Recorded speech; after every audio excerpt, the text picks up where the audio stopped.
Welcome to week 3, and here we will be talking about how to take decisions, what decision managers actually take. And if you go further, we will be talking about what is decision making and what steps are required in this regard. So, here the objective is to illustrate the role of the manager as a decision maker and decision making process you will be understanding at the end of this lecture. So decision making, what is decision making? Making a choice from two or more alternatives. For example, you have to decide as an HR manager which candidate I have to choose as a CEO for this bank manager, or you have to hire, let's say, director IT, and you have the CVs of 100 of people. At the end of the day you are interviewing 3 people and all 3 are very best. Then you have to decide which one is the very best for my culture, for this Middle East, or for the Oman in this regard. So this is about the decision. If you go for the decision process, it is actually about identifying a problem and then developing, analyzing and selecting an alternatives, and finally implementing the selected alternatives and evaluating those alternatives.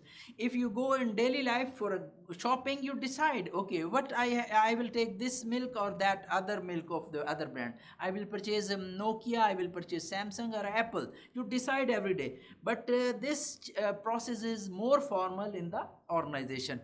But in this regard you have to understand. I will like to give you the example of this picture where you can see some people will see the duck or the other will see the rabbit, but some people will see the both.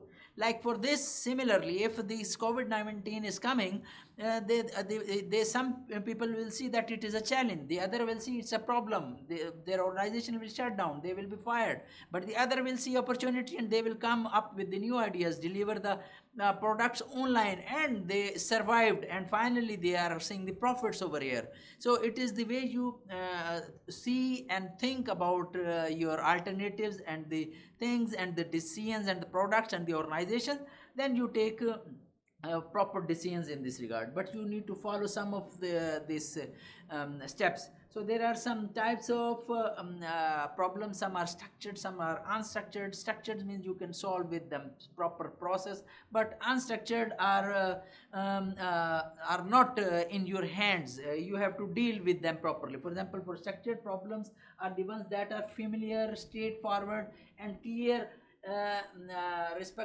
with respect to information needs. For example, you have to open a bank account. You properly know the steps. For example, I need a proper document for home address, I need the billing, I need the source of income, and I need proper civil ID in this regard. That is it. But if, let's say, you have to give a loan to a company, then that could not be very straightforward. You have to go and check whether this company is performing, their profits are there, whether they can return the loan or not. Like, it could be a more unstructured type of thing in this regard. So let's take the other programmed decisions. These are again routines, but non-programs are the non-routine decisions made in response to the unusual and novel situation. For example, in COVID-19, you were already a store. Suddenly you see that everything is closing. What to do? Okay, we will go with the Talbayat app and deliver the grocery online at home. This is suddenly you have to take that decision and invest in that technology. So this was a sudden decision in this regard. So some feelings, beliefs and inches that comes readily to mind and result in one way or the other to make your decision difficult sometimes. So you need to avoid most of the things in this regard. So this is the example of decision making. If you see, I have given you the example. I need to decide the best franchise to purchase in Oman. Okay, startup cost I will consider. This is what I am thinking. Open geographical location means proper location where I should open that franchisor sport. So if I see it is I will give 10 marks to each of my decision criteria. We will discuss more in the lecture. Let's try to understand. Out of 10 you can give, let's say, 5, 4, 3, 2, 1 marks. Then franchisor sport you can give 1 to 10 marks, and geographic location you can give 1 to 10 marks. Okay, you have now 5 franchises you can open. Omantel, you can open a franchise for Orido, you can go for Friendly Mobile or Red Bull or Rena Mobile. 5 options are there. Okay, Then you decide with your team, okay, what marks I will be giving. Let's say you are giving 10 out of 10 to Omantel for this startup cost, or 5 marks for franchisor and 6 marks for this. So let's talk about this in more detail with those steps. After those steps, if you see, we will coming up with these type of scores over here. For example, for Orido and Oman, startup cost I have for my analysis as a manager was 10 for the franchise sport, 10 for the geographic location. So 30 marks are coming to open a franchise with Orido. But for the Red Bull, I think that the started cost is too high, so I am giving less marks to them. And like how to give the marks, it is written over here, and we will be discussing more in the class. So 5 marks for franchise sport and 6 marks for geographic location, and total are 16.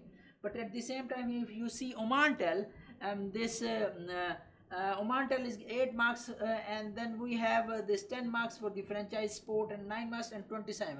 So you can decide with go with Orido or Omantel. These are the two best franchises you can open in, let's say, Sohar in particular location. So this is the way you have taken 6 steps, and you will take ultimately one franchise, and you can start your business in this regard. So these were the 7-8 steps. We will be discussing them in this, and that's all for today's lecture. See you inshallah in your live sessions. Assalamu alaikum wa rahmatullahi wa barakatuh.